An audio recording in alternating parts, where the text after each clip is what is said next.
बिस्मिल्लाहिर्रहमानिर्रहीम। नेक्स्ट हम स्टार्ट करेंगे linearly independent and linearly dependent vectors. ठीक है, तो उसकी डेफिनेशन देख लेते हैं। A collection of vectors is called linearly independent if the equation a1v1 plus a2v2 plus so on an vn is equal to zero, where a i's जो हैं वो सारे फील्ड के एलिमेंट्स हैं, has only trivial solution that is a1 is equal to zero, a2 is equal to zero and an is equal to zero. मतलब क्या है अब इसका कि हमने एक कलेक्शन ले लेनी है वेक्टर्स की, हमने उसको चेक करना है क्या वो लीनियरली इंडिपेंडेंट हैं। तो हमने उनको जैसे हम लीनियर कॉम्बिनेशन में लिखते होते हैं वेक्टर्स को स्केलर्स के साथ, वैसे ही हम लिखेंगे। लेकिन अब यहाँ पर हम लीनियरली इंडिपेंडेंस या लीनियरली डिपेंडेंस को चेक करने के लिए हम लीनियर कॉम्बिनेशन को ज़ीरो के इक्वल पुट करते हैं। अब हम यहाँ से a1 a2 and so on an की वैल्यूज़ निकाल के देखते हैं। अगर इन तमाम की वैल्यूज़ जो हैं वो ज़ीरो आ जाती हैं तो फिर हम कहते हैं कि ये जो वेक्टर्स हैं ये लीनियरली इंडिपेंडेंट हैं। अगर इनमें से कोई भी स्केलर नॉन ज़ीरो आ गया, यानी कि कोई भी एक स्केलर ऐसा मिल गया जिसकी वैल्यू ज़ीरो के बराबर नहीं है, तो फिर ये जो कलेक्शन होगी ये लीनियरली डिपेंडेंट होगी। ठीक है, अब हम इसकी कुछ एक एग्जांपल देख लेते हैं। जैसे मेरे पास वी वेक्टर स्पेस था और वेक्टर स्पेस मैंने कौन सी ली है, आर स्क्वायर, यानी कि अब मेरे पास जो वेक्टर स्पेस में एलिमेंट्स होंगे वो ऑर्डर पेयर के होंगे। अब यहाँ पे जिस जो कलेक्शन उसने वेक्टर स्पेस की जो उसने कलेक्शन ली है वो उसने ली है 1001, यानी कि उसने स्टैंडर्ड वेक्टर्स उठा लिए हैं इसके। ठीक है, तो कंसीडर, अब हमने चेक करना है क्या ये जो वेक्टर्स हमने लिए हैं वो लीनियरली इंडिपेंडेंट हैं या नहीं, यानी कि जो वेक्टर्स की हमने कलेक्शन ली है क्या ये लीनियरली इंडिपेंडेंट है या नहीं है। तो फिर हम इसको कैसे लिखेंगे, ए इंटू ई वन, ठीक है, plus b into e two is equal to zero by definition of linear combination and then उसको इक्वल टू ज़ीरो रख दिए।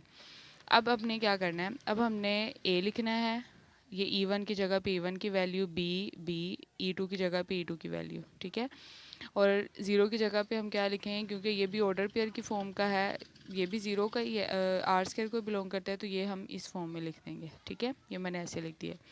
अब आपने क्या करना है, इसको सॉल्व करना है। सॉल्व इस तरह करना है कि ए को अंदर इसके साथ मल्टीप्लाई कर लेना है, बी को अंदर इसके साथ मल्टीप्लाई कर लेना है, देन दोनों को क्या कर देना है।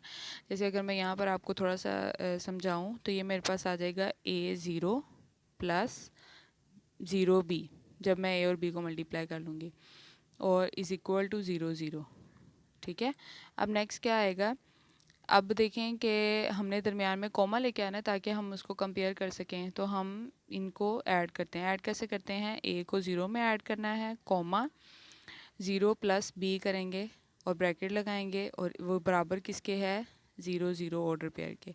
अब ए में ज़ीरो ऐड करेंगे तो ए आ जाएगा, बी में ज़ीरो ऐड करेंगे तो b is equal to zero zero. अब कंपेयर कर लें, ए किसके बराबर है, ज़ीरो के, बी किसके बराबर है, ज़ीरो के, यानी कि अब हमने जो स्केलर्स लिए थे वो दोनों किसके इक्वल आ गए हैं, ज़ीरो के। इसका मतलब ये जो हमने कलेक्शन ली है ये लीनियरली इंडिपेंडेंट है। ठीक है, एक और एग्जांपल देखते हैं। ये हमारे पास v1 v2 v3 कलेक्शंस है, ठीक है, वेक्टर्स की। अब हम इसको कंसीडर करते हैं by definition of linearly independent.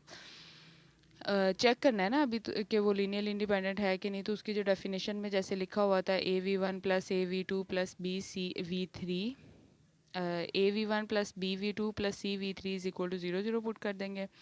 We one v two v three की वैल्यूज़ पुट करेंगे, सेम वैसे मल्टीप्लाई करेंगे। ठीक है, अब इनको ऐड करेंगे। अब ऐड करने के बाद जो हमारे पास दो इक्वेशंस आती हैं वो ये आती हैं। ठीक है, ये हमारे पास दो इक्वेशंस आई हैं। अब इन दो इक्वेशंस में से हमने ए बी और सी की वैल्यूज़ निकालनी है। ठीक है, तो हमने इन दोनों इक्वेशंस को सॉल्व करना है। ठीक है, तो जब हम इनको सॉल्व करेंगे तो हमारे पास जो आंसर आता है ना वो बेसिकली एग्जैक्ट कोई नंबर नहीं आता, यानी कि ए की कोई एग्जैक्ट जैसे ज़ीरो वैल्यू नहीं आती, बी की भी कोई एग्जैक्ट ज़ीरो वैल्यू नहीं आती। तो यहाँ जब हमने इसको सॉल्व किया तो हम देखते हैं कि जो बी की वैल्यू है वो भी किसके बराबर है, -3c, और जो ए की वैल्यू है वो भी सी के बराबर है, यानी कि दोनों वैल्यूज़ में सी इन्वॉल्व हो रहा है, ये सी पर डिपेंड कर रही हैं। तो आपको अगर याद हो कि जब इस तरह के सॉल्यूशंस आते थे कि ए और बी या कोई भी वेरिएबल की वैल्यू किसी दूसरे वेरिएबल की फॉर्म में निकलती थी, तो हमारे पास इनफाइनाइट मैनी सॉल्यूशंस आते थे उसके। तो फिर एक यूनिक और एक ज़ीरो वाला सोल्यूशन नहीं आता था, इसके अलावा भी बहुत सारे सोल्यूशंस आते थे। तो फिर हम कहते थे कि it has infinitely many solution. So अब इसके ज़्यादा सोल्यूशंस आ गए हैं। अगर अब मैं सी की वैल्यू ज़ीरो पुट करती हूँ तो ए ज़ीरो आ जाएगा। अब सी की वैल्यू तो मैं वन भी पुट कर सकती हूँ ना, तो ए की वैल्यू वन भी आ सकती है। तो इसीलिए हम यहाँ पे कहेंगे कि ए के लिए और बी के लिए सी के लिए श्योर नहीं है कि वो ज़ीरो ज़ीरो ज़ीरो ही होंगे, वो कोई नॉन ज़ीरो नंबर भी आ सकता है। ठीक है, इसीलिए अब देखें वहाँ पर तो बात हुई थी कोई एक भी नॉन ज़ीरो नंबर आ जाए तो वो लीनियरली डिपेंडेंट हो जाता है। तो यहाँ पर तो सारे ऑलमोस्ट नॉन ज़ीरो हैं, तो फिर हम यहाँ पर कहेंगे कि जो हमने वेक्टर्स की कलेक्शन ली है वो लीनियरली डिपेंडेंट है। ठीक है, नेक्स्ट ये एक एग्जांपल है, जनरल एग्जांपल है आर एन के लिए। ठीक है, उसके लिए उसने जो वेक्टर्स दिए हैं वो स्टैंडर्ड लिए हैं। स्टैंडर्ड वेक्टर्स का मतलब जानते हैं आप?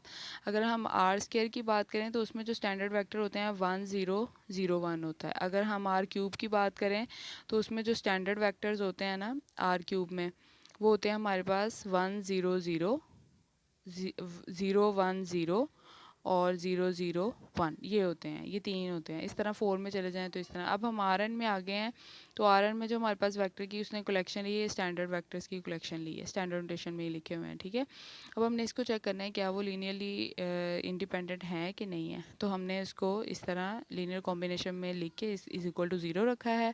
फिर हमने ये E1 E2 E3 and so on EN की वैल्यूज़ पुट की हैं। अब हमने A1 को अंदर मल्टीप्लाई करना है AN को, और सबको मल्टीप्लाई करने के बाद इनको ऐड कर लेना है, फिर कोमा की शक्ल में लिखना है ताकि दूसरी साइड पे भी ये जो ज़ीरो मैंने लिखा है ना, ये बेसिकली सिर्फ एक ज़ीरो नहीं है, ये काफ़ी ज़्यादा, जितने AN में ज़ीरो है ना उतने हमने इधर कंसिडर कर लेने हैं। ठीक है, तो जब हमारे पास लास्ट पे देखें, मैंने इसमें आप भी यहाँ पर लिख लीजिएगा, शुरू में सारे ज़ीरो ज़ीरो मैंने एट दी एंड लिखा हुआ है। तो जब हम इस तरह इनको ऐड कर लेंगे तो अब देखें ज़ीरो में सिर्फ A1 को ऐड करना है तो A1 ही आना है, ज़ीरो में A2 को ऐड करना है तो A2 ही आना है, इस तरह सो ऑन। ज़ीरो में AN ऐड करने हैं तो AN ही आना है। तो ये आपके पास आ जाएगा लेफ़्ट साइड पे और राइट साइड पे हैं ज़ीरो ज़ीरो। तो कंपेयर करेंगे A1 भी ज़ीरो है, A2 भी ज़ीरो है, 3 एंड सो ऑन AN तक सारे ज़ीरो हैं।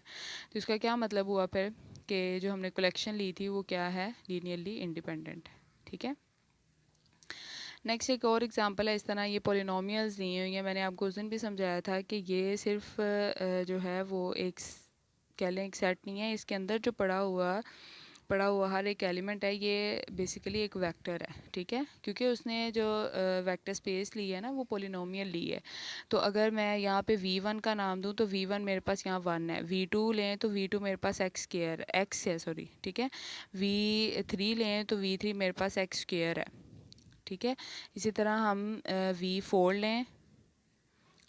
लें तो वो हमारे पास क्या है, x5 x3 है, एंड सो ऑन चलता जाएगा। तो जो मेरे पास अब ये जो पहली पोलिनोमियल है ये 0 डिग्री की पोलिनोमियल है, ये मेरे पास 1 डिग्री की पोलिनोमियल है, ये 2 डिग्री की पोलिनोमियल है, ये 3 डिग्री की पोलिनोमियल है, इस तरह पोलिनोमियल चलती जाएंगी। अगर मैं यहाँ पे Vn लूँ तो मेरे पास यहाँ पे x के ऊपर अगर 4 लिया था तो V4 लिया है तो x3 हम यहाँ पर निकाल रहे हैं। तो अगर मैं यहाँ पे Vn+1 लेती हूँ तो वो मेरे पास xn आ जाता है, यानी कि ये वाली पोलिनोमियल बनती है। ठीक है, ये n पोलिनोमियल बनेगी। तो इस तरह उसने Vn+1 वेक्टर्स की कलेक्शन ले ली और उसको उसने नाम दे दिया है कि जो मेरे पास V1 V2 V3 so on Vn+1 वो क्या हैं, वो सारे मैंने आपको बता दिए। अब आप उनको यहाँ पे रख सकते हैं। मैंने V के अकॉर्डिंग बताया, उसने यहाँ पे En के अकॉर्डिंग लिखा हुआ है E1 E2, तो यहाँ पे E1 लिखेंगे, E2 and so on En तक लिखेंगे। फिर हम यहाँ पर इनकी वैल्यूज़ पुट करेंगे, E1 किसके बराबर है, E2 किसके बराबर है, सो ऑन। जो आपका En था वो xn के बराबर है। ठीक है, अब जब आप इनको मल्टीप्लाई करेंगे तो कंपेयर करेंगे, अब आ रही है कंपेयर करने की, क्योंकि दूसरी साइड पे अब कोमास नहीं आएंगे, दूसरी साइड पे जो ज़ीरो होगा वो भी इस शक्ल का होगा, 0 0x plus 0x square plus so on plus 0xn type का। तो अब आपके लिए कंपेयरिंग करना आसान हो जाएगा। ये कांस्टेंट वाले को इस ज़ीरो के साथ कंपेयर करें, जिसके साथ x लिखा होगा उसको x वाले ज़ीरो के साथ कंपेयर करें, जिसके साथ x स्क्वेयर लिखा होगा उसको 0x स्क्वेयर के साथ कंपेयर करें, एंड सो ऑन। जिसके साथ xn होगा उसको 0xn वाले के साथ कंपेयर करें। तो जब कंपेयर करेंगे तो आपके पास इस तरह की इक्वेशन बनेगी। अब देखें 1 तो कभी ज़ीरो नहीं हो सकता, तो फिर A0 ही ज़ीरो होगा। ठीक है, इसी तरह यहाँ पे भी x ज़ीरो नहीं हो सकता तो A1 ही फिर ज़ीरो होगा। इसी तरह ये यहाँ पर भी एन ज़ीरो। तो यहाँ पर भी आप देखें कि आपके पास सारे A nought A one and so on A n ये सारे क्या हैं, ज़ीरो हैं। तो इसका क्या मतलब हुआ, जितने भी आपने स्केलर्स दिए थे वो सारे ज़ीरो हैं। तो आपके पास ये जो कलेक्शन आपने ली है ये लीनियरली इंडिपेंडेंट है। ठीक है, नेक्स्ट ये देखें, हमने कुछ कलेक्शन ली है वेक्टर्स की। ठीक है, ये हमने वेक्टर्स की कलेक्शन ली है। अब हमने इसको चेक करना है वो लीनियरली इंडिपेंडेंट है या नहीं है। तो हमने बाय डेफिनेशन उसको ऐसे पुट कर लिया। देन अब आगे क्या करना है, हमने v1 v2 v3 की वैल्यूज़ लगाई हैं, सिंप्लीफाई किया, सॉल्व किया। यहाँ 3 इक्वेशंस आपके पास बनती नज़र आएंगी, जिनमें 3 जो हैं वो वेरिएबल्स हैं। अब देखें, अगर 2 इक्वेशंस थी उनको डील करना बहुत आसान था कि वहाँ से ए बी सी की वैल्यूज़ जो थी वो बड़ी आसानी से निकल जाती हैं 2 इक्वेशंस को सॉल्व करने से। अब अगर आपके पास 4 या 5 या 3 इक्वेशंस आ जाती हैं तो उनको टैकल करना थोड़ा सा डिफ़िकल्ट लगता है। ऐसे अगर हम उसको साइमल्टेनियसली सॉल्व करते हैं तो फिर हम उनको मैट्रिसेस वाले तरीके से भी सॉल्व कर सकते हैं। ठीक है, आपकी मर्ज़ी है, आपको जैसे सूटेबल लगता है। इसके अलावा भी अगर कोई आपको मेथड सूटेबल लगता है तो आप वहाँ से भी ए बी सी की वैल्यूज़ निकाल सकते हैं। क्योंकि हमारा जो काम है ना लीनियरली डिपेंडेंसी और लीनियरली इंडिपेंडेंसी को चेक करने का, वो यही है कि आपने कांस्टेंट की वैल्यूज़ निकालनी है। वो आप जिस मर्ज़ी तरीके से निकालें, आपको जो सबसे ज़्यादा आसान लगता है आप उस मेथड को फॉलो करें और वहाँ से निकाल लें। तो मुझे ये आसान लगा कि मैंने वो जो सिस्टम था उसको मैंने इस तरह मैट्रिक्स फॉर्म में कन्वर्ट कर लिया। अब यहाँ पर मैं जो है वो आपको एक बात बताना चाहूँगी कि मैट्रिसेस में लीनियरली डिपेंडेंस और लीनियरली इंडिपेंडेंस देखने का ये मेथड होता है कि हमने इसका रैंक निकालना होता है। ये जो मैट्रिक्स हमारे पास आता है, अगर इसका रैंक जो है वो नंबर ऑफ़ अननोन से लेस आ जाता है तो फिर हम कहते हैं कि अब नॉन ट्रिवियल सोल्यूशन आएगा। ठीक है, नॉन ट्रिवियल सोल्यूशन आएगा इस मैट्रिक्स का। तो जब नॉन ट्रिवियल सोल्यूशन आता है तो फिर हम कहते हैं कि जो ये वेक्टर्स हैं वो लीनियरली डिपेंडेंट है। क्योंकि जब नॉन ट्रिवियल सोल्यूशन आएगा तो वो पीछे वाला केस बन जाएगा ना जो हमने अभी डिस्कस किया था, जिसमें ए की वैल्यू और बी की वैल्यू इन टर्म्स ऑफ सी आ रही थी। तो वहाँ पर इनफाइनाइट मैनी सोल्यूशंस मिल रहे थे। तो यही केस बेसिकली यहाँ पर आता है कि वहाँ पर काफ़ी ज़्यादा वैल्यूज़ आनी शुरू हो जाती हैं एक ही वेरिएबल की फॉर्म में। अलग अलग वैल्यूज़ ही निकलती उनकी, यूनिक सोल्यूशन नहीं आता।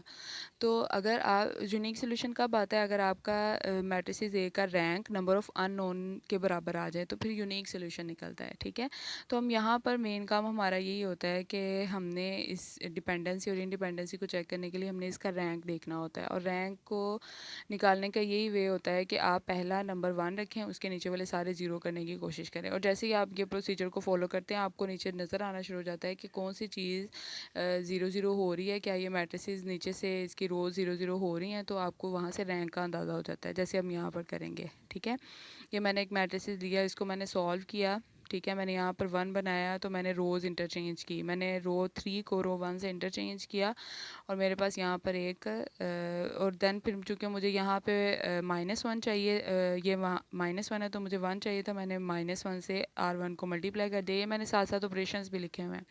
फिर मैंने 1 के नीचे ज़ीरो करना था तो मैंने ये वाला ऑपरेशन अप्लाई किया और फिर मैंने इनको ज़ीरो कर दिया। आप देख रहे होंगे कि आपके पास 2 रोज़ नीचे से सेम हो रही हैं। ठीक है, तो अगर आप इन दोनों को माइनस कर देंगे तो फिर आपके पास क्या आएगा, एक रो नीचे से टोटली ज़ीरो हो जाएगी। तो ये यहाँ से अब रैंक कितना आएगा, अगर मैं यहाँ से 8 से पूरी टर्म को डिवाइड कर दूँ तो ये मेरे पास अब सिंप्लेक्स फॉर्म जो आती है ना मैट्रिक्स की, वो ये आती है। अब देखें कि इसका जो रैंक है, रैंक होता है नंबर ऑफ़ नॉन ज़ीरो रोज़। तो आपकी नंबर ऑफ़ नॉन ज़ीरो रोज़ कितनी है, 2 हैं। ठीक है, तो इसका मतलब इसका रैंक कितना है, 2 है। लेकिन इसके अननोन्स कितने थे, ए बी सी 3 थे। तो 2 इज़ लेस दैन 3, इसका मतलब क्या है, नॉन ट्रिवियल सोल्यूशन आएगा। तो नॉन ट्रिवियल सोल्यूशन आएगा तो फिर हम इसको क्या लिख सकते हैं कि आपका जो सोल्यूशन जो वेक्टर्स होंगे वो लीनियरली डिपेंडेंट होंगे। अब देखें, मैं आपको बताती हूँ कि इसको हम दूसरे वाले उस क्वेश्चन से किस तरह रिलेट कर सकते हैं। आप वो जो मैंने पहले आपको क्वेश्चन करवाया था जो जिसका आंसर इन टर्म्स ऑफ सी आ रहा था, तो आप उसको भी इस वे में कर सकते हैं। अब देखिए, जब मैंने इसको सॉल्व किया है मैंने लिखा है कि जब हम इनको लिखते होते हैं ना एट द एंड, वो ऐसे लिखते होते हैं कि पहला नंबर A1 का है। ठीक है, दूसरा नंबर यानी कि x2 की जगह पर होता है और ये तीसरा नंबर x3 की वैल्यू होती है।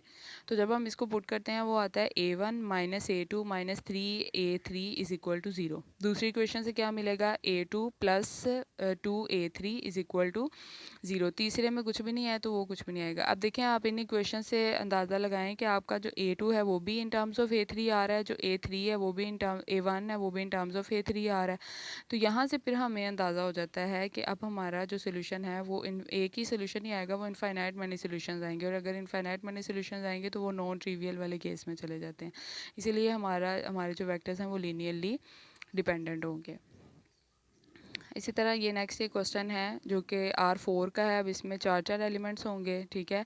तो हमने इसको भी चेक करना है क्या वो लीनियरली डिपेंडेंट है या इंडिपेंडेंट है। तो आप इसमें मैंने इनको इक्वेशंस के थ्रू सॉल्व किया है, आपकी मर्ज़ी, आप जैसे मर्ज़ी सॉल्व कर सकते हैं, जैसे आपको आसान लगता है। मैट्रिक्स बना के सॉल्व करना है तो मैट्रिक्स बना के कर लें, ऐसे सॉल्व करना है तो ऐसे कर लें, ठीक है।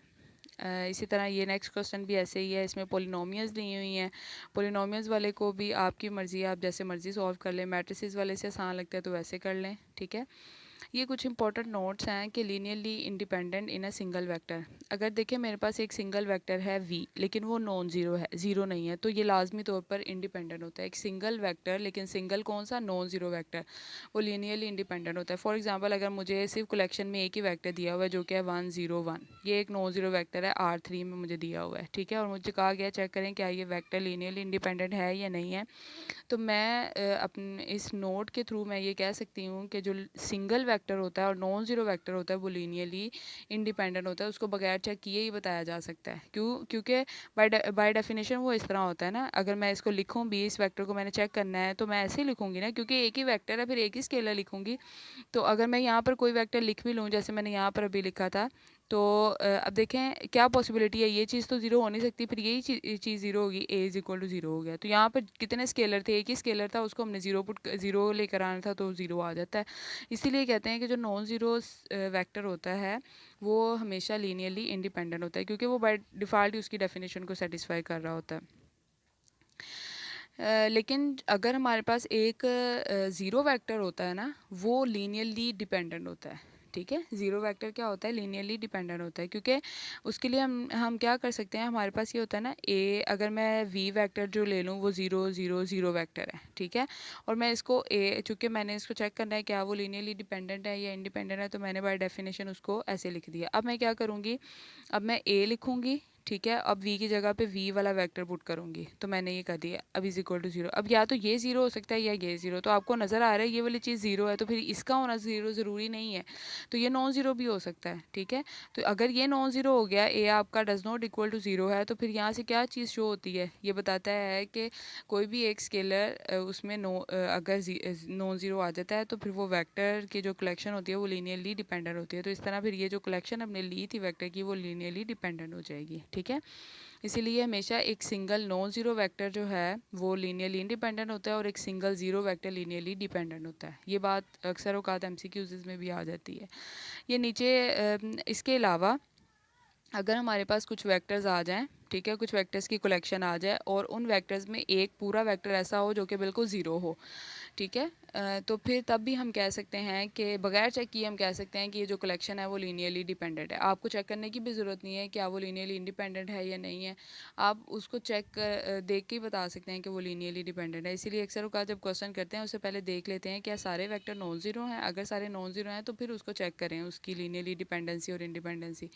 अगर उनमें से कोई एक ज़ीरो वेक्टर ही है पूरा, तो फिर ज़रूरत नहीं है चेक करने की, वो आप कह सकते हैं कि इसकी जो वेक्टर्स हैं, चूँकि एक वेक्टर पूरा ज़ीरो आ गया तो इसलिए लीनियरली डिपेंडेंट है, ठीक है, क्योंकि इसमें हमें नॉन ट्रिवियल सॉल्यूशन मिलेंगे। ये कुछ नोट्स हैं जो अभी मैंने आपको बताए हैं। Every collection of vectors containing a zero vector, her collection जिसमें अगर एक ज़ीरो वेक्टर शामिल है तो वो कलेक्शन हमेशा क्या होती है, लीनियरली डिपेंडेंट होती है। इस तरह एवरी ज़ीरो वेक्टर, हर ज़ीरो वेक्टर खुद भी अगर अकेला ये एक वेक्टर और वो ज़ीरो ही है तो फिर वो लीनियरली डिपेंडेंट होता है। और every single non zero vector linearly independent. तो ये कुछ इंपॉर्टेंट नोट्स थे। ये भी आपके पास आपकी डेफिनेशन ही है जो बुक मैंने आपको लगवाई हुई है, ठीक है, उस बुक में का ही ये थोड़ा सा उनके पेजेस हैं, उनमें भी कुछ एग्जांपल्स हैं, आप देख लीजिएगा इसको, ठीक है। और कुछ नोट्स हैं वो पढ़ लीजिएगा। जैसे एक एम्प्टी सेट जो है वो हमेशा लीनियरली इंडिपेंडेंट होता है। ये इस तरह की चीज़ें MCQs में आ जाती होती है। बाकी मैंने चीज़ें आपको बताई हैं इस थ्योरी में, ठीक है। ये कुछ एग्जांपल्स हैं, ठीक है, इनको आप देख लीजिएगा। सेम वैसे ही हैं जैसे मैंने आपको बताई हैं, ठीक है। कुछ ने मैट्रिसेस के साथ सॉल्व किया है, कुछ ने उनको इक्वेशंस के साथ ही सॉल्व किया है। तो आपकी मर्ज़ी, आपको जैसे इजी लगता है, आप जैसे उसको सॉल्व करना चाह के ए और बी सी की वैल्यूज़ कॉन्स्टेंट्स की वैल्यूज़ निकालना चाह रहे हैं, जो आपके पास कोफिशेंट्स हैं, सॉरी, जो कि स्केलर्स हैं, उनकी वैल्यूज़ अगर आपको निकल सकती हैं आसानी से, जैसे आप निकालना चाहें आप निकाल सकते हैं। और इन एग्जांपल्स को आप देख लीजिएगा, ठीक है। इसके अलावा इसकी कुछ जो एक्सरसाइज है 6.2, ठीक है, उसके पहले पांच जो क्वेश्चन थे वो लीनियरली इंडिपेंडेंसी और लीनियरली डिपेंडेंसी को ही चेक करने के बारे में हैं, तो उनको भी आप देख लीजिएगा।